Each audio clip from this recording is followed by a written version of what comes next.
खुशामदीद नाज़रीन, आप देख रहे हैं प्रोग्राम रियासत। अब कोई शक नहीं रह गया, कोई इसमें कबाहत नहीं रह गई ये कहने में कि भारत जो है वो एक मुकम्मल तौर पर हिंदू इंतहा पसंद स्टेट बन चुका है। कुछ लोग थे पाकिस्तान में भी और भारत में भी जो दो कौमी नज़रिए के मुखालिफ थे, कहते थे कि ये जो तकसीम हुई है या जो आज़ादी हासिल की है पाकिस्तान ने, ये सरासर गलत थी और इसके बारे में अपने आर्गूमेंट भी देते थे, प्रोपेगेंडा भी करते थे, प्रचार भी करते थे। लेकिन आज इस चीज़ को एक दफ़ा फिर हालात ने साबित किया कि उस वक्त जो 1947 में मुसलमानों ने पाकिस्तान बनाया, आज़ादी हासिल की ताकि वो अपने अकायद, अपने रस्म व रिवाज के मुताबिक ज़िंदगी गुजार सकें, वो एक दफ़ा फिर वो नज़रिया जो है कंसोलिडेट हो गया। और उसकी और कोई वजह नहीं कि अयोध्या में बाबरी मस्जिद की जगह जो राम मंदिर की तामीर हुई और बहुत फैनफेयर हुई, बड़े लोगों को बुलाया और नरेंद्र मोदी जो भारत के वज़ीर आज़म हैं उन्होंने इस चीज़ को शोकेस किया ताकि वो अगले इलेक्शन में अपने आप को एक मसीहा बल्कि सियासतदान से ऊपर की कोई चीज़ पेश कर सकें। और अब अयोध्या जो है ये बिल्कुल रोम में जैसे वेटिकन सिटी है ईसाइयों का, उसकी तरीके से एक शहर बनने जा रहा है। और बाबरी मस्जिद जो सदियों पहले तामीर की गई थी और उसके बाद ये जो तनाज़ा शुरू किया और 1992 में इसको शहीद किया, उसकी जगह राम मंदिर की तामीर जो है वो करार पाई, वो सारे का सारा मामला चल पड़ा। इंडियन सुप्रीम कोर्ट ने भी इस केस को उड़ा के बाहर फेंका, जिससे हमें यह जाहिर हुआ कि ना सिर्फ भारत के सियासतदानों में, लोगों में, बल्कि भारत के वो जो इदारे हैं उनमें भी वो हिंदुत्व का असर आ चुका है, जिसको अंग्रेजी में हम सैफ्रोनाइजेशन कहते हैं। अगर भारत के आइन का आप मुताला करें तो आपको अंदाजा होगा कि मैं सिर्फ आपको प्रियम्बल पढ़ के सुनाना चाहता हूं कि we the people of India having solemnly resolved to constitute India into a sovereign, socialist, secular, democratic republic। यानी कि जो भारत अपना एक प्राइड लेता था कि उनके फाउंडिंग फादर ने इसको एक सेकुलर स्टेट बनाया है, यानी कि ऐसी स्टेट जहां पे मजहब का कोई लेना देना ना हो स्टेट के अफेयर से, बल्कि ये लोगों का एक इनफरादी मामला हो, वो चीज़ अब खत्म हो गई है। हिंदुत्व या हिंदुइज्म जो है भारत का, अगर आप उसको लिखें या नहीं लिखें, लेकिन डिफेक्टो उनका एक सरकारी मजहब बन चुका है जहां पे, और वो ऐसी स्टेट है कि माइनॉरिटीज़ का, ख़ास तौर पे मुसलमानों का वहां पे जीना हराम हो चुका है। और इसके लातादाद वाक़यात हमारे सामने हैं। ये मामला कहाँ तक जाएगा? भारत के जो दीगर सियासतदान हैं, ख़ास तौर पे कांग्रेस पार्टी जो नेहरूइज्म को लेके चलती है, वो भी परेशान है, वो भी रेजिस्ट नहीं कर सकती, क्योंकि उन्हें भी खौफ है कि अगर उन्होंने ऐसा काम किया तो अगले इलेक्शन में उनको बुरी तरह शिकस्त हो जाएगी। इस पर गुफ्तगू करते हैं। मुझे स्टूडियो में ज्वाइन कर रही हैं डॉक्टर आमना महमूद साहिबा, एकेडमिक हैं, तज्जियाकार हैं, बैनुल-अक़वामी गहरी नज़र रखती हैं। बहुत बहुत शुक्रिया डॉक्टर साहिबा आपका। एम्बेसडर शाहिद कियानी साहब मुझे वीडियो लिंक पर ज्वाइन कर रहे हैं, बहुत बहुत शुक्रिया सर आपका भी। ब्रिगेडियर सैयद नज़ीर साहब भी हमारे साथ वीडियो लिंक पे मौजूद हैं। ब्रिगेडियर साहब आपका भी बहुत बहुत शुक्रिया। डॉक्टर साहब आपसे मैं आगाज़ करता हूँ, और ये कोई मतलब हमारे लिए हैरानी की बात नहीं थी, ये तो होना था एक अरसे से, ये सारे का सारा प्री प्लान था सारा। लेकिन सवाल ये है कि व्हाट नेक्स्ट? एक काम तो उन्होंने कर दिया, लेकिन अब आगे क्या होगा? क्या जो माइनॉरिटीज़ हैं उनकी ज़िंदगी मज़ीद मुश्किल में आ जाएगी और भारत जो है एक purely ideological narrow minded Hindutva state के तौर पर हमारे सामने उभर के आएगा या नहीं? शहजाद बिल्कुल सही आप कह रहे हैं, और ये जो सूरत हाल इस वक्त बनी हुई है ये साफ बता रही है कि इंडिया का इट्सेल्फ जो सेकुलर करैक्टर है वो कॉम्प्रोमाइज़ हो चुका है। और वो कॉम्प्रोमाइज़ तो जिस वक्त यहाँ पे बाबरी मस्जिद को मुनहदम किया गया था 1992 में, उस वक्त ही हो गया था। और कांग्रेस की गवर्नमेंट जिसकी आप बात कर रहे हैं, ये उस वक्त कांग्रेस की गवर्नमेंट ही थी ना, और they allowed and they tolerated. अगर उन्होंने अलाउ नहीं किया तो टॉलरेट किया इसको, और वो इसको टेकअप नहीं कर पाए कि ये एक मस्जिद को कैसे मुंतहिम किया जा सकता है। और जबकि ये मस्जिद जो है वो 16वीं सदी के शुरू में बनी थी और 500 साल पुरानी थी, और उसमें कोई एविडेंस नहीं है इनके पास कि वो मस्जिद जो नई थी। और अभी आप देखिए कि इसके जो रिमेन्स निकल रहे हैं, इसकी बुनियादें जो रखी गई हैं, वहाँ से बुद्धिज़्म के निकल रहे हैं रिमेन्स। इसका मतलब है कि वो असल में कभी जिस वक्त भी होगा तो साथ कोई नेबरहुड में बुद्ध शराइन होगी ना। तो इससे ये हमें पता चलता है, और जो आपने सुप्रीम कोर्ट के डिसीजन की बात की है कि डेमोक्रेसी में rule of the majority and security for minority के प्रिंसिपल पे वो चलती है। और जो ह्यूमन राइट्स की, सिविल राइट्स की और माइनॉरिटी राइट्स की कस्टोडियन कौन होती है? वो होती है हाईएस्ट एपेक्स कोर्ट। और इस वक्त सुप्रीम कोर्ट ने 5 जजेस ने यूनानिमस डिसीजन दिया है। और दुनिया में कभी ऐसे नहीं हुआ कि कोई कहे कि जी एक ही डिसीजन आया है और सब ने एक ही डिसीजन लिखा है, ऐसा नहीं होता ना। इवन डिसेंटिंग नोट भी सेपरेट आते हैं। अगर डिसेंटिंग नोट नहीं भी आता, सब एग्री करते हैं, तब भी अपना अपना डिसीजन लिखवाया जाता है। तो इससे ये हमें पता चलता है कि ये इंस्टीट्यूशनलाइजेशन है माइनॉरिटी राइट्स को कन्फिस्केट करने की और इंडिया का सेकुलर स्टेटस चेंज करने की। और ये आज से नहीं है ना, ये मुसलसल जिस वक्त से कांग्रेस की गवर्नमेंट 1970s में कॉम्प्रोमाइज़ हुई है, उसके बाद से हम मुसलसल यही देख रहे हैं। और कांग्रेस की जो अभी हमने पॉलिसी देखी है, मतलब कांग्रेस के भी MNAs मौजूद हैं और वो क्यों नहीं एक इम्पीचमेंट की मूव शुरू कर देते कि ये ब्रीच ऑफ कॉन्स्टिट्यूशन है और मोदी साहब ने किया है तो इनको किया जाए, रोका जाए। इसलिए कि जो पूरा राइजिंग ट्रेंड है इंडिया में, जो कि इंस्टीट्यूशनलाइज किया गया है सिटीजनशिप एक्ट के तहत, 370 के तहत, और उसके बाद की सारी मूव्स के, वो यही है कि India would be a Hindu state and that is only written in constitution। और you never know कि next constitutional amendment इसके ऊपर हो रही होगी। Very right. एम्बेसडर साहब, आप भारत को बहुत करीब से जानते हैं, सवाल ये जो भी डॉक्टर साहिबा ने कहा कि, और मैंने शुरू में अपने इब्तदाइया में एक प्रीएम्बल भी पढ़ के आपको सुनाया, तो अब अगली चीज़ तो हम ये देखें कि अब तो डिफेक्टो तो एक हिंदुत्व का राज है, लेकिन बाज़ाब्ता तौर पे डिज्योरे यानी कि कॉन्स्टिट्यूशनल अमेंडमेंट भी आ जाएगी और बाकायदा आप ये समझते हैं कि डिक्लेयर हो जाएगा कि इंडिया जो है वो इट्स नो मोर सेकुलर, जो कि पहले भी नहीं था, लेकिन अब तो बिल्कुल ही एक वाज़े फ़र्क हमारे सामने आ जाएगा, यानी कि उस चीज़ को वो ओन कर लेंगे और उसी अंदाज से वो अपने जो लोग इंडिया में रहते हैं उन्हें या बाहर की दुनिया को उसी नज़रिए से, उसी आँख से डील करेंगे। एम्बेसडर साहब, सबसे पहले मैं बताऊं कि मैं अपनी एक्सपीरियंस बताता हूं। जब ये वाकया हुआ बाबरी मस्जिद का, मैं पाकिस्तानी काउंसलेट बर्मिंघम का हेड था और मुझे याद है उस दिन के, उसी दिन जिस दिन ये बाबरी मस्जिद का हुआ, तो दोपहर के वक्त minister state for home affairs जो बरतानिया के हैं, उन्होंने चीफ कांस्टेबल वहाँ पर जो IG होता है बर्मिंघम, वो काफ़ी मेरा अच्छा दोस्त है सर रॉन हेडफील्ड, उनके ऑफिस में मीटिंग कॉल की काउंसिल जनरल्स की। इसमें इंडियन काउंसिल जनरल भी था, मैं भी था, कुछ और भी थे। और सबसे पहले उन्होंने मेरे से और इंडियन काउंसिल जनरल से रिक्वेस्ट की कि जी इस इशू को, क्योंकि वहाँ हिंदू और मुसलमान इतने ज़्यादा हैं, इसका फैलाव को से बचाया जाए। मुझे याद है कि मैंने फिर उसी दिन, क्योंकि वो बर्मिंघम में तो 35 मुसलमानों की मस्जिदें हैं और फिर छोटे छोटे शहर हैं, मैंने 2 दिन ये पूरे गुजारे और खुदा का शुक्र है मस्जिदों में जाके लोगों को, कम्युनिटी लीडर्स को मिला और कहा कि मेहरबानी करके आप यहाँ पर इस इशू को फैलाएंगे, और गॉड हैज़ बीन काइंड। ये तो एक चीज़ मेरा अपनी एक्सपीरियंस है। और मुझे याद है कि ब्रिटिश गवर्नमेंट ने हमारे हाई कमिश्नर को तारीफ करके कहा कि जी हालात आपके काउंसिल जनरल ने बड़े तरीके से इसको हैंडल किया है और हालात ठीक हैं। अब आ जाएं कि ये जिस बेसिस पर ये बनाई गई है मस्जिद, ये राम मंदिर, ये सुप्रीम कोर्ट की जो डिसीजन है 2019 की, अगर आप पढ़ें, मैंने 3 दफ़ा पढ़ी है, डिटेल में पढ़ी है। कुछ बिलीव करें कि इन्होंने दोनों सेगमेंट्स को खुश करने की कोशिश की, ज़्यादा अपने हिंदुओं को। वहां पर ये भी दे दिया उन्होंने, 5 एकड़ जमीन आपको भी, मुसलमानों को भी दे दी, जो कि अभी तक नहीं बनी सर। वहां पे तो संगे बुनियाद रख के चले गए, वहां पे कुछ नहीं हुआ मस्जिद का। मैं बताता हूँ आपको। उसके अंदर अगर आप उसको गौर से पढ़ें, देखें, पहली बात आप समझे कि मजहब जो है ना, वो हमारे पूरे इस साउथ एशिया के अंदर बड़ा एक सेंसिटिव है। क्या पाकिस्तान है, क्या इंडिया है, क्या श्रीलंका है, क्या बांग्लादेश है, ये बड़ा सेंसिटिव इशू है। इसको आपने जनरल तरीके से देखना है कि यहाँ पर लोग अपने मजहब को बड़े करीब से देखते हैं और नहीं चाहते कि छेड़ा जाए। अभी आप आगे बात सुनिएगा। हुआ ये है कि अब अगर आप देखें, तो अगर आप पूरी इस जजमेंट को देखें, तो उसके अंदर ये भी नजर आता है कि हमारी जो वक्फ बोर्ड था, अहले सुन्नी का, अहले तशी का, जो वहाँ पर इंडिया में थे, उन्होंने भी इसको सही तरीके से डिफेंड नहीं किया। चलें, वो तो बात ही खत्म हो गई।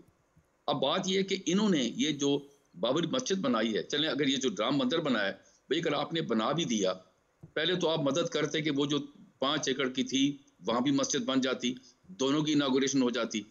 दूसरी बात ये है जो उन्होंने जुल्म ये का जिस फैन फेयर के साथ किया, इसमें उन्होंने जो 20% मुसलमान हैं, जो एक बहुत बड़ा माइनॉरिटी है, उनके साथ उनकी सेंटिमेंट्स को उन्होंने खराब किया। तीसरी चीज़ ये है कि जो फाउंडिंग फादर्स हैं, महात्मा गांधी है, नेहरू है, और हमारे कायद-ए-आज़म जो फाउंडिंग फादर दोनों मुल्कों के हैं, इन्होंने मजहब को दूर रखा अपने से। ये तीनों ने, ये बता दूं आपको, अपना मुसलमान होते हुए कायद-ए-आज़म, दूसरा महात्मा गांधी, नेहरू स्टॉलवर्ड्स थे जी इसके इंडिपेंडेंस मूवमेंट के, उन्हें मजहब को नहीं रखा। आज उन्होंने वो जो सेक्युलरिज्म की बेसिस थी, जिसकी वजह से इंडिया एक लार्जेस्ट डेमोक्रेसी और एक सेक्युलर स्टेट था, उसकी बुनियाद को इन्होंने तबाह किया। और एक और बताऊं, ये एक टर्निंग पॉइंट है, मैं आज आपको बता रहा हूं, आप ये याद रखिएगा, ये टर्निंग पॉइंट है कि इन्होंने ये जो 20% मुसलमान हैं, उनकी सेंटिमेंट्स को छेड़ा है। और अब मैं बता दूं आपको, कि ये इंडिया की जो सॉलिडारिटी है, जो उसकी सॉवरेनिटी को ये अंडरमाइन करेंगे। और आप आखिरी चीज, ये आप क्यों समझते हैं कि पाकिस्तान ने तनकीद क्यों की? दो वजह। पहली बात ये, अरे सर एक मिनट रोकूं आपको यहाँ पे, एम्बेसडर साहब माजरत आपको रोक रहा हूँ। वो पाकिस्तान का जो रिएक्शन है या ओवरऑल इवन के OIC ने भी इस पे काफी रिएक्शन दिया, उस पर डिटेल से आपसे मैं बात करता हूँ, लेकिन जरा ब्रिगेडियर साहब को मैं शामिल कर लूँ, आप थोड़ा सा वेट कीजिएगा। ब्रिगेडियर साहब अभी जो एम्बेसडर साहब बात कर रहे थे कि जो तजलील की, तौहीन की, सेंटिमेंट्स को हर्ट किया, जो एक बहुत बड़ी तादाद में मुसलमान इंडिया में बसते हैं, चलें यहाँ तक हो गया, आपने मंदिर बना लिया, गैर कानूनी तौर पे बना लिया, आपने सेंटिमेंट्स को हर्ट कर दिया, लेकिन एक स्टेप और आगे चले गए, यहाँ तक इत्तलात आई कि उनको पाबंद किया गया कि मस्जिद में जय श्री राम के नारे लगाएं। मतलब ये कहीं पे होता है कि कम से कम किसी, मैंने तो कम से कम अपनी ज़िंदगी में ऐसा नहीं सुना कि किसी दूसरी इबादत गाहों को फोर्स किया जाए कि आप एक दूसरे मज़हब के बारे में इस तरह की बात करें। तो वहाँ पे मस्जिदों में या इमाम मसाजिद को वहाँ पे पाबंद किया। तो मतलब ये कौन सा तरीक़ाकार है, और ये क्या आप समझते हैं सिर्फ और सिर्फ एक प्लॉय है कि नरेंद्र मोदी को लाइफ टाइम जो है वो वजीर आज़म या जो भी आप नाम दें उसके लिए तैनात कर दिया जाए और अगले इलेक्शन में अपनी राह हमवार कर ली जाए? जी बहुत शुक्रिया। जहां तक इंडिया की बात है और फिर बीजेपी की बात, और बीजेपी से आप होते हुए अगर नरेंद्र मोदी तक पहुंच जाते हैं, और अभी वो तीसरे टर्म के लिए वो पाकिस्तान सेंट्रिक और मुसलमान सेंट्रिक जो पॉलिसीज उसने बनाई हुई है और जिन पॉलिसियों पर वो अमल पेरा है, ये नहीं कि हम कहते हैं या दुनिया कहती है, बल्कि इंडिया के जो बाकी पॉलिटिकल पार्टीज हैं वो भी कहते हैं कि ये हमेशा इस कार्ड को पॉलिटिकली जब भी इंतखाबात होते हैं तो उसको खेलता है। और यही बात है कि अभी जिस फन फेयर से और जिस तरीके से सेलिब्रिटीज को बुलाकर, ख्वाह वो खेल के मैदान में हो, ख्वाह वो उनके हॉलीवुड बॉलीवुड जो भी हैं उनके हो, उनको साथ में लाकर, और फिर इसके अलावा एक्सट्रीमिस्ट को बुलाकर, और फिर वही लिबास साफरान क्लेड लिबास पहनकर, और फिर वही राम जो है। ब्रिगेड साहब एक पॉइंट अगर ऐड करूं और आप उस पर भी इज़हार ख्याल जरूर करें कि आपने बिल्कुल दुरुस्त फरमाया कि वहाँ बॉलीवुड के सेलिब्रिटीज, उनके बिजनेस कम्युनिटी, बड़े बड़े लोग, बड़े मारूफ शख्सियात वहाँ पे थीं और सेल्फीज ले रहे थे, लेकिन एक बड़ी तादाद ऐसे लोगों की भी है बॉलीवुड इंडस्ट्री से लेके दीगर शोबाहात ज़िंदगी में जहाँ पे लोगों ने खुल के इसकी मजम्मत की है और बड़ी तनकीद का निशाना बनाया। तो उनको भी कुछ क्रेडिट देना चाहिए हमें कि उस घुटन ज़दा माहौल में भी ऐसी आवाज़ें अभी तक मौजूद हैं। देख लो, सैन वॉइसेस जो है वो तो इंडिया में मौजूद है, इसलिए कि वहां पर कुछ अरसा सेकुलरिज्म रहा है। और दूसरी बात यह है कि उनकी मल्टी टाइप की जो कम्युनिटी है उसको भी देखा जाता है। तीसरी बात यह है, मैं आपको 4-5 चीजें बताना चाहता हूँ। सबसे पहली बात यह है कि इस राम मंदिर की जो चेरिट थी, जो साफरान क्लेड थी, उसको इल्के अडवाणी पहले लीड कर रहा था और उसने पूरे हिंदू सेंटिमेंट्स को उभारा और राम मंदिर के इशू को सामने ले आया। दूसरी बात यह है कि बाबरी मस्जिद के खिलाफ एक गुस्सा तो था, 500 साल अब ये मौजूद रहा, लेकिन इसको वो एक नजर मतलब है कि उनको नहीं बाती थी और किसी तरह इसके बुनियादों को उन्होंने कमजोर करना था, बल्कि वो तो एक जत्थे के तौर पर आए और उसको गिराया। तीसरी बात यह आ जाती है कि फिर उसी चैरिट को, जो साफरान क्लेड थी, उसको नरेंद्र मोदी जब चीफ मिनिस्टर था उस वक्त भी उसके हाथ रंगे हुए थे, 2-3 हजार मुसलमानों को वहां पर मारने के गुजरात में, बिल्कुल सही कहा। तीसरी बात ये कहना चाहता हूँ कि अब भी इंडिया में मुख्तलिफ मसाजिद है जो आपने बताया, जहां पर कि गुरुगान एक मस्जिद है जहां पर जुमे की नमाज वो बाहर मैदान में पढ़ते थे, वहां पर अभी काउ डंक डाला जाता है। वहां पर जो हिंदू RSS के लोग होते हैं वो आ जाते हैं और मुसलमानों को बाहर नमाज पढ़ने नहीं देते। ये बात भी कहते हैं कि अगर आपने अपनी स्ट्रेंथ दिखानी है तो आप ये न कलमा खाएंगे जो कि ला इलाहा इल्लल्लाह, क्योंकि ये ला इलाहा इल्लल्लाह का मुल्क नहीं है। यहाँ पर हमारे 3 करोड़ से ज्यादा बुत है, हम एक ला इलाहा इल्लल्लाह को नहीं मानते।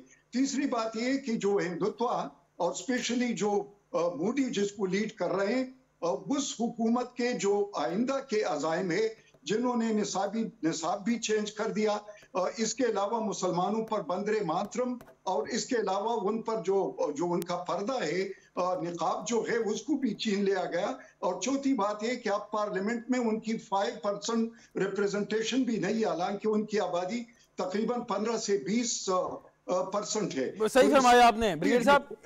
जरा मैं इसी नुक्ते को लेकर जरा डॉक्टर साहिबा के पास जाता हूँ। डॉक्टर साहब, अब वहाँ से जो ब्रिगेडियर साहब भी बात कर रहे थे कि जो ये एक पॉस्चर है और उसको वो प्रैक्टिकल एक शक्ल में लेके आ रहे हैं जिसका नुकसान हो रहा है, लेकिन वो एक और क्लेम करते हैं, वो कहते हैं जी हमारा अंदरूनी मामला है कि हम वहाँ पे डील कर रहे हैं तो हमारे लोग हैं, हमारे वोटर हैं, अगर वो उसको नापसंद करते हैं तो हमें वोट आउट कर दें। आप कौन होते हैं मैं कहने वाले? यानी OIC क्या होती है, ग्लोबल कम्युनिटी क्यों हमें कहती है, पाकिस्तान क्यों तनकीद करता है? It's our entirely and purely internal matter. Should we agree with this argument और नो? देखिए, जो इंटरनेशनल लॉ है उसमें रिलीजियस और कल्चरल हेरिटेज की एक पोजीशन है ना। ये जो बात करते हैं, एक तो हमने देखा कि इसमें कोई आर्ग्यूमेंट उनके पास नहीं है ना ही मंदिर वालों के पास कोई इवन लैंड एक्वायरिंग का भी कोई डॉक्यूमेंट मौजूद नहीं था। उनके पास कोई एविडेंस नहीं था कि ये राम मंदिर इससे था, क्योंकि 500 साल पहले की तारीख तो कहीं पे भी इनके पास मौजूद नहीं है। उसके साथ ये कि अभी भी रिसेंटली भी कोई औकाफ का क्लेम नहीं था, जो अभी क्यानी साहब रेफर कर रहे थे कि अगर वक्फ वाले उसको डिफेंड नहीं कर सके। देखिए, आप कहीं कच्ची आबादी बनाते हैं ना तो 20 साल के बाद उन लोगों का क्लेम बन जाता है, और जब वो कोर्ट में जाते हैं अपने डिफेंड करने के लिए तो गवर्नमेंट उसको साबित करे कि ये उनकी ज़मीन थी, फिर ही कहीं से उनको हटाया जा सकता है। लेकिन 20 साल के बाद आप मुसलसल अगर उस ज़मीन पे रहते हैं तो आपका क्लेम बन जाता है, और ये तो 500 साल पहले की बात है। तो इंटरनेशनल लॉ इसको प्रोटेक्ट करता है। अच्छा, दूसरी पोजीशन ये है कि इनका अपना लॉ इसको प्रोटेक्ट करता है कि 1947 से पहले जो भी मंदिर था, जो भी चर्च था, वो उसके बाद वो उसी जगह पे रहेगा और उसको कन्वर्ट नहीं किया जाएगा। और ये जो सुप्रीम कोर्ट का डिसीजन है, ये उसमें वन टाइम एग्जम्पशन दी गई है, लेकिन एग्जम्पशन के लिए उनके पास कोई एविडेंस मौजूद नहीं है ना, मतलब कोई प्रॉपर्टी क्लेम भी मौजूद नहीं है। तो इसको OIC भी बात कर सकती है, पाकिस्तान एज अ कंट्री भी ICJ में लेके जा सकता है, इसलिए कि अक़वाम मुत्तहिदा का एक जो ह्यूमैनिटेरियन लॉ है उसमें ये राइट है माइनॉरिटी का कि उनके कल्चरल और रिलीजियस हेरिटेज की हिफाजत की जाए, जो कि Indian government fail to do that. और ना सिर्फ ये, बल्कि ब्रिगेडियर साहब जो रेफर कर रहे थे, कोई 140 और मसाजिद हैं जो इस वक्त ये इसकी एग्जाम्पल के ऊपर डिमोलिश कर दी जाएंगी। तो अगर इंटरनेशनल कम्युनिटी इसको कर लेगी, टॉलरेट कर लेगी, तो फिर वो उनको भी करेगी। अच्छा, एक चीज और चलें, थोड़ी देर के लिए अगर मजहब को हम डिस्कस ना करें, साइड पे करें, तो बाबरी मस्जिद आपने बताया, पहले मुगल बादशाह ज़हीरुद्दीन बाबर ने इसको तामीर किया 16वीं सदी के अवाइल में, आपने भी खुद मेंशन किया। इतने अरसे पुरानी कोई चीज़ है तो वो तो एक हिस्टोरिकल हैसियत भी इख्तियार कर ली थी ना, रिलीजन और नो रिलीजन, लेकिन उसकी एक सकाफती एक अहमियत होती है, और जो जिंदा और महज़ब कौमें होती हैं वो इन चीज़ों को संभाल के रखती हैं, चाहे उनका ताल्लुक उनके नज़रियात से हो या ना हो। तो क्या इतनी भी अकल नहीं? बिल्कुल, मैं यही बात करी थी कि कल्चरल और रिलीजियस, देखिए कल्चर का रिलीजन से बहुत गहरा ताल्लुक है, लेकिन इंडिया क्योंकि अपने आप को सेकुलर स्टेट क्लेम करता है, तो जब सेकुलर स्टेट है तो फिर मंदिर की भी तो वही हैसियत है ना, वो भी तो कल्चरल हेरिटेज है। मुसलमानों ने तो उसको गिराने की कोई बात नहीं की। और दूसरी ये कि जो अक़वाम मुत्तहिदा बनने के बाद की पोजीशन है वो अंडर इंटरनेशनल लॉ ही डील की जाएगी। इंडिया तो सिग्नेटरी है ना, वो तो चार्टर साइन किया हुआ उन्होंने, इसलिए they are bound to protect their minority and their cultural heritage. अगर आप रिलीजियस को निकाल दे, लेकिन रिलीजन भी देखिए इंडियन कॉन्स्टिट्यूशन गारंटी करता है कि जितने लोग यहाँ पे रह रहे हैं, रिलीजन उनका पर्सनल मैटर है and they are free to exercise that. इसलिए आपको याद है कि जब ये बड़े बड़े आर्टिस्ट जब दूसरी शादी करना चाहते हैं तो दे कन्वर्ट टू मुस्लिम, क्योंकि हिंदू दूसरी शादी इंडिया में नहीं कर सकता, लेकिन मुस्लिम 4 शादियां कर सकता है, उनका पर्सनल लॉ एग्जिस्ट करता है। तो जब उनका पर्सनल लॉ एग्जिस्ट करता है तो फिर उनकी कल्चरल और उनकी रिलीजियस जो है हेरिटेज को प्रोटेक्ट करना गवर्नमेंट की जिम्मेदारी है। बिल्कुल सही कहा आपने। डॉक्टर शाजिया चीमा साहिबा भी हमारे साथ मौजूद हैं इस वक्त, IR एक्सपर्ट हैं। बहुत बहुत शुक्रिया आपका डॉक्टर साहिबा।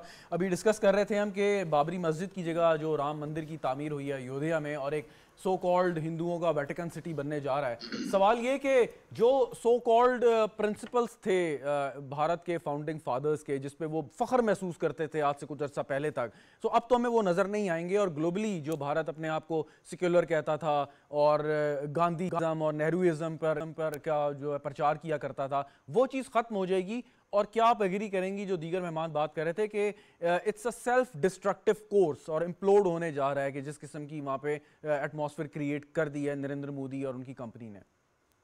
मैं बिल्कुल एग्री करूंगी कि ये बहुत सेल्फ डिस्ट्रक्टिव है, और ये सारे का सारा वही हिंदुत्व का आफ्टर डॉक्ट्राइन है, बिफोर द हिंदुत्व डॉक्ट्राइन। तो वो उससे पहले सेकुलर भी आपको नजर आ जाता है, वहाँ पे ह्यूमन राइट्स भी नजर आ जाते हैं, रिलीजियस फ्रीडम भी नजर आ जाती है, फ्रीडम ऑफ असेंबली भी नजर आ जाती है, एसोसिएशन भी। लेकिन एक हिंदुत्व के बाद का टाइम है जब इवन हिंदू जो है वो आपस में तकसीम हो गए हैं। हमें ये भी समझना चाहिए कि हिंदुइज्म एक अम्ब्रेला टर्म है, ये कोई इटसेल्फ एक रिलीजन नहीं है, ये 6-7 रिलीजन का है, जिसमें शैविज्म है, जिसमें वैष्णविज्म है, जिसमें जैनिज्म है। और ये वैष्णव जो है वो कहते हैं जी हम शिव नहीं है, शिव कहते हैं सनातन जो है, सनातनिज्म बहुत बड़ा एक इनका बीच में सेक्ट है।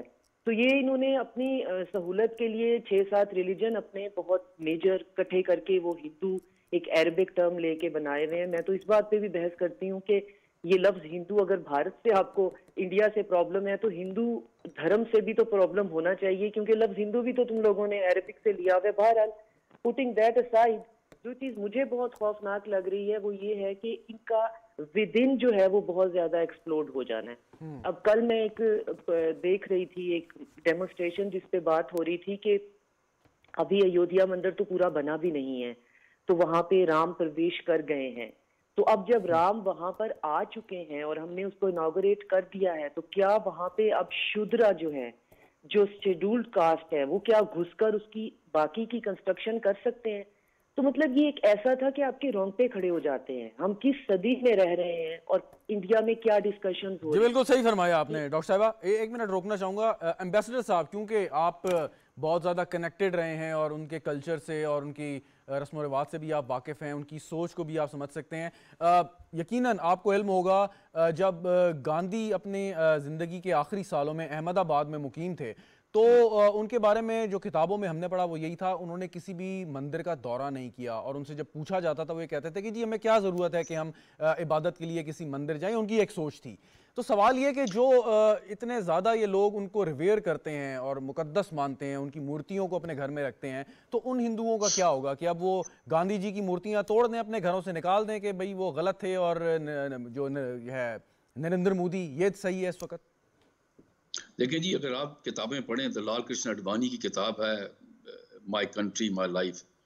अब आप और भी कई किताबें हैं जिसमें इन्होंने अपने फाउंडिंग फादर्स, देखें ना, हर कोई मुल्क जो है अपने फाउंडिंग फादर्स को बड़ी रेफरेंस देता है, बड़ी रिस्पेक्ट देता है। इन्होंने वो फाउंडिंग फादर्स को बिल्कुल उनकी इमेज को डिस्ट्रॉय किया। जवाहरलाल नेहरू भी किसी मंदिर में जाना नहीं चाहते। एक चीज ऐड कर दें सर, एक चीज ऐड कर दें कि आपने अडवाणी साहब का जिक्र किया, ये वही थे जो लीड कर रहे थे बाबरी मस्जिद की डिस्ट्रक्शन को। जी जी जी, बिल्कुल बिल्कुल। अच्छा, अब ये जो हैं इन्होंने अपने फाउंडिंग फादर्स की इमेज को काफी डैमेज किया। अब नेहरू जो थे स्टॉलवर्ड थे, इंडिपेंडेंस के फाउंडिंग फादर्स थे, और गांधी ये दोनों मंदिरों में जाना नहीं पसंद करते थे। अब गांधी साहब तो अपनी जो वो सुबह जब वो निकलते थे तो वो बैठकर जो वो अपना ग्रंथ साहब को और कुरान मजीद को, हिंदू की सबकी बात, सबको बाइबल को भी करके वो शुरू करते थे। तो उन्होंने तो कभी इसका प्रचार नहीं किया, वो तो ह्यूमैनिटी के मुतालिक बात करते थे। अब आ जाए इसके ऊपर कि ये जो हमारे लिए पाकिस्तान ने जो तनकीद की या ओआईसी ने की, पाकिस्तान के बारे में मैं आपको बताऊं कि क्या रीज़न है। ये मेरी अपनी ओपिनियन है।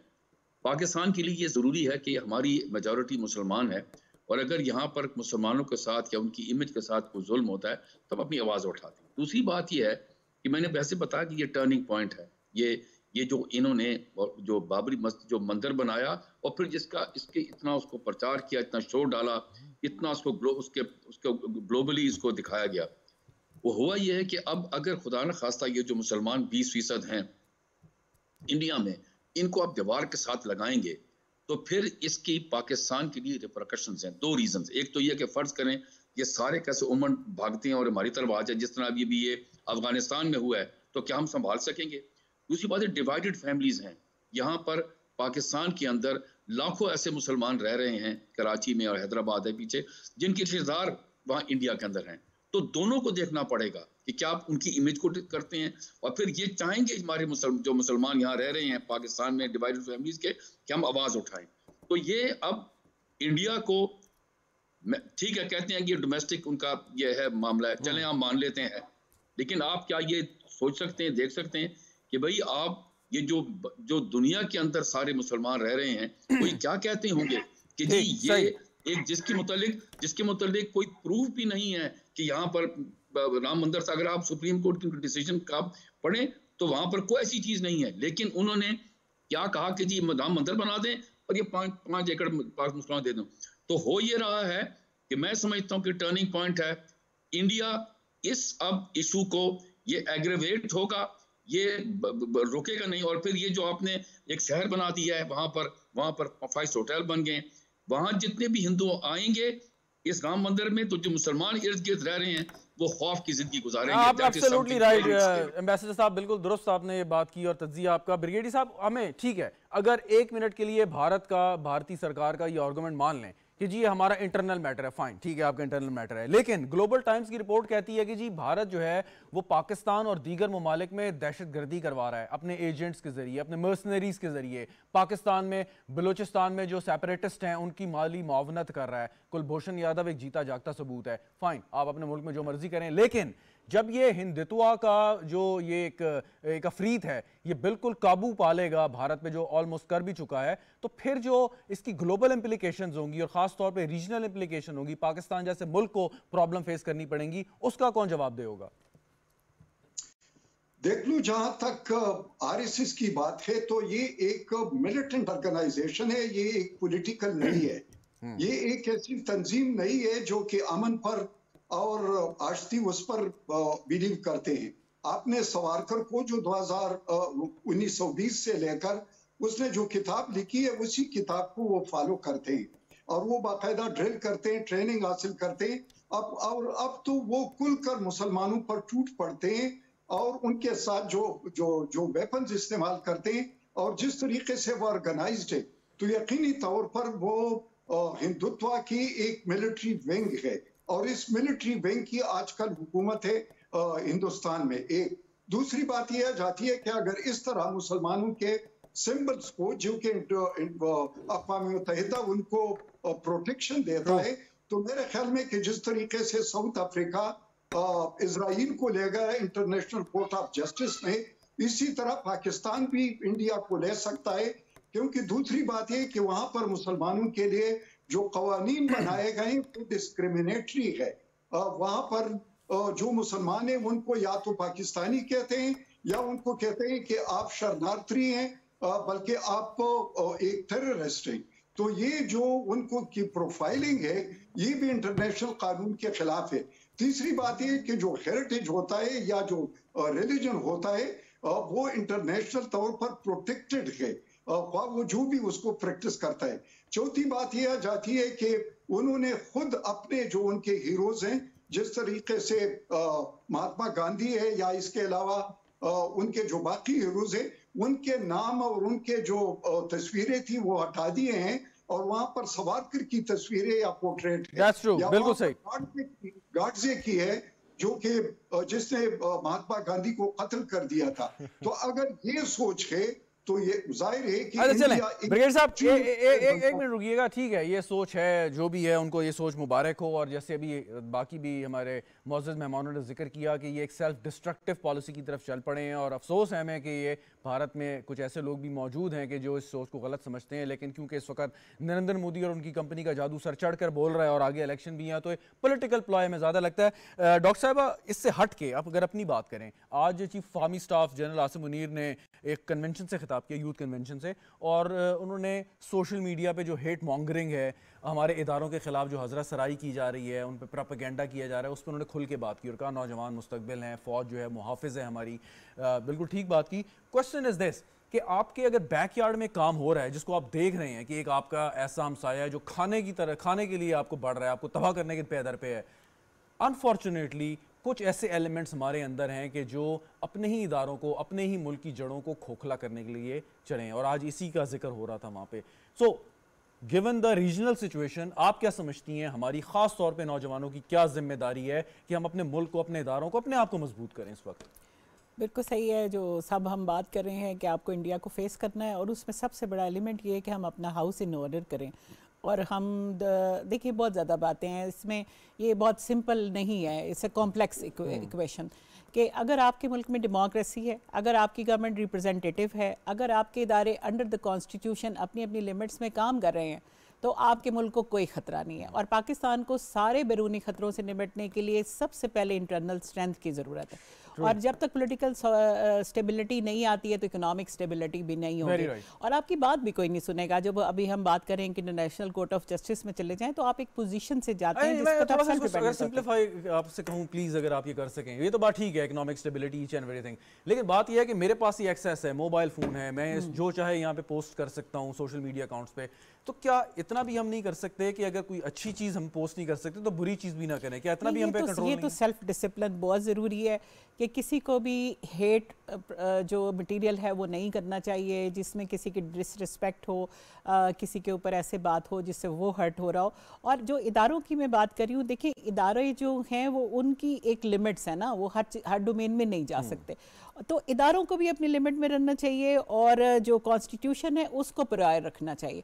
और लोगों को भी इस बात का एहसास होना चाहिए कि देखिए कोई मुल्क फौज के बगैर नहीं हो सकता ना, कोई भी मुल्क पार्लियामेंट के बगैर नहीं हो सकता, कोई पुलिस के बगैर नहीं हो सकता। उनका अपना अपना रोल है, तो उनको उनका रोल करने दें और आप अपना रोल करें। बिल्कुल ठीक। डॉक्टर शाजिया चीमा साहिबा, यही सवाल अगर आपसे मैं करूं कि हम जो हर वक्त अपने ही खिलाफ काम करने शुरू कर देते हैं, अपने ही पाँव पे कुल्हाड़ी मारने के पैर दर पे होते हैं, तो आज भी उस कन्वेंशन में यही बात हुई कि अपने मुल्क को मजबूत करें। अगर आपको किसी से प्रॉब्लम है तो कंस्ट्रक्टिव क्रिटिसिज्म हर कोई बर्दाश्त कर सकता है, इदारे भी कर सकते हैं, सियासतदान भी कर सकते हैं, लेकिन हम इसका ऐसे प्रचार करते हैं कि जैसे भारत से बड़े दुश्मन हमारे अंदर बैठे हुए हैं। सो आपके ख्याल में ये ट्रेंड जो है क्यों खत्म नहीं होना चाहिए और इसको खत्म करने की जिम्मेदारी किसकी है? सियासतदानों की, पार्लियामान की, इदारों की, आम लोगों की? आप क्या समझती हैं इस पर?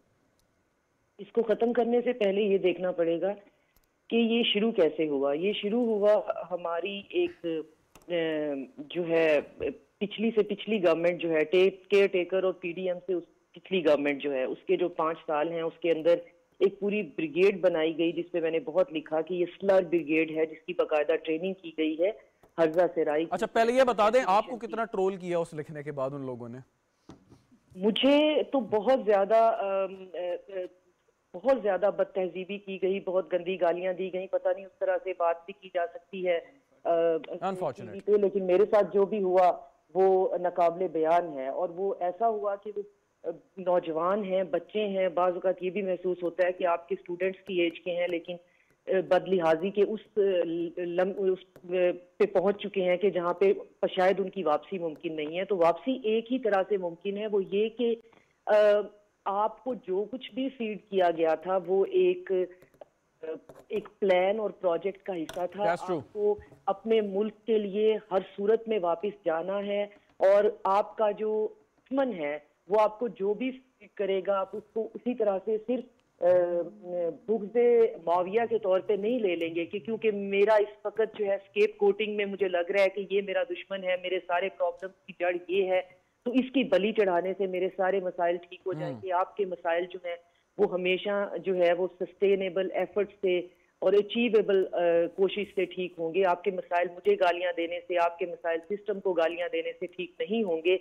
एक मैं बिल्कुल आखिर में जयशंकर ने एक नई किताब लिखी है, भारतीय फॉरेन मिनिस्टर ने, उसका हवाला देना चाहूंगी, बिल्कुल रिसेंटली पब्लिश हुई है, the India way strategies for an uncertain world. इस किताब को पढ़ें तो ये मज़े खेज होने के साथ साथ बड़ी रिव्यू है, जिसमें उन्होंने खुद ही बताया है कि पूरे रीजन को अनसर्टन उन्होंने किया कैसे हुआ है। अच्छा, वैसे आप जैसे लोग जो हैं एकेडमिक्स हैं, ये इंटेलेक्चुअल डिसऑनेस्टी को कैसे डाइजेस्ट कर लेते हैं? ये हमारे इर्द गिर्द इतनी प्रैक्टिस होती है कि हमें खुद को इससे म्यून करना पड़ता है। हम ऐसे लोगों को यहाँ पे सुनते हैं जिनका हम जाती तौर पे जिनको जानते होते हैं कि इनकी अपनी जो क्रेडेंशियल्स हैं वो मशकूक हैं, इनकी क्रेडिबिलिटी जो है वो मशकूक है। इसके बावजूद ये पूरी कौम को गुमराह भी कर रहे हैं और ये साबित कर रहे हैं कि शायद जितना इल्म इनके पास है और इनके पास नहीं। बिल्कुल, बिल्कुल सही। आप एम्बेसडर साहब, सवाल अब ये कि अभी जो गुफ्तगू हो रही है और मैं चाहता हूँ इसी पे हम फोकस रहें कि इन्होंने जिक्र किया उस जमात का और फिर हमने देखे 9 मई के वाक़यात। इससे पहले भी आपको याद है, हम आपको सुनते भी थे कि जब दहशतगर्दी अरूज पे थी सो उसका स्टार्ट हुआ कि इंतहा पसंदी, प्रोपेगेंडा, और जब वो प्रैक्टिकल वायलेंट फॉर्म में आया तो दहशतगर्दी की शक्ल में सामने आ गया। जो इस तरह की ये जो स्पून फीडिंग की गई, माइंड जो है वो ब्रेन वॉश किए गए, उसके बाद फिर हमने देखा कि उसका जो प्रैक्टिकल उसकी इम्प्लीकेशन थी वो 9 मई की सूरत में आई। सो आपके ख्याल में ये स्टेट के लिए कैसे मुमकिन है कि अगर कोई शख्स, कोई एंटिटी, कोई ऑर्गेनाइजेशन अगर नौजवानों को गुमराह करे तो उसको कैसे रोकें कि उसके असरात इस शक्ल में हमारे सामने ना आए कभी भी? देखिए जी, मैं जिस तरह डॉक्टर साहब पढ़ती हैं, डॉक्टर आमना भी हैं, डॉक्टर शाजिया, मैं भी पढ़ा रहा हूँ कई सालों से, और हम इंटरेक्ट करते हैं यंग स्टूडेंट्स के साथ ऑन 24/7 बेसिस पूरी सेमेस्टर में। और हमारा होता है यही है, उनका भी यही होगा, इन ऑब्जेक्टिव है पढ़ाना, तो ये यू पेड फॉर इट, लेकिन उनको एक बेहतर सिटीजन बनाना।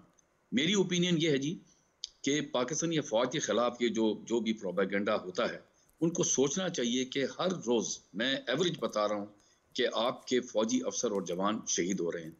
तो जो देखें, जब आप सोचें, एक माइंडसेट देखें कि जब इनके शहीद जो होते हैं, उनकी डेड बॉडी जब घर पहुंचती हैं, क्या तो वो क्या सोचते होंगे कि यार हमारे बेटे ने, खामद ने, बच्चे ने, जिसने भी शहादत दी और अपनी कौम को सिक्योरिटी देने के लिए दी, और आज उसी की लोग तनकीद करें। तो लोगों को थोड़ा सोचना चाहिए कि भाई इस किस्म की फीलिंग्स को आप हर्ट ना करें। ये एक बड़ा नेशनल ट्रेजेडी होगी, पहली चीज। नंबर टू मैं आपको बताऊं, जहां तक डॉक्टर आमना ने बड़ी जबरदस्त बात की है कि सारे अदारे अपने आइन के मुताबिक काम करें, क्योंकि आपकी जो डोमेस्टिक स्टेबिलिटी है, ये आपकी इंटरनल स्ट्रेंथ होगी। तीसरी बात आपको मैं कहूँ, बहुत ही जरूरी है कि आपके मुल्क के अंदर भी माइनॉरिटीज रहती हैं। ये जड़ांवाला जो आपका एक इंसिडेंट हुआ था, इसने पाकिस्तान की इमेज को डैमेज किया।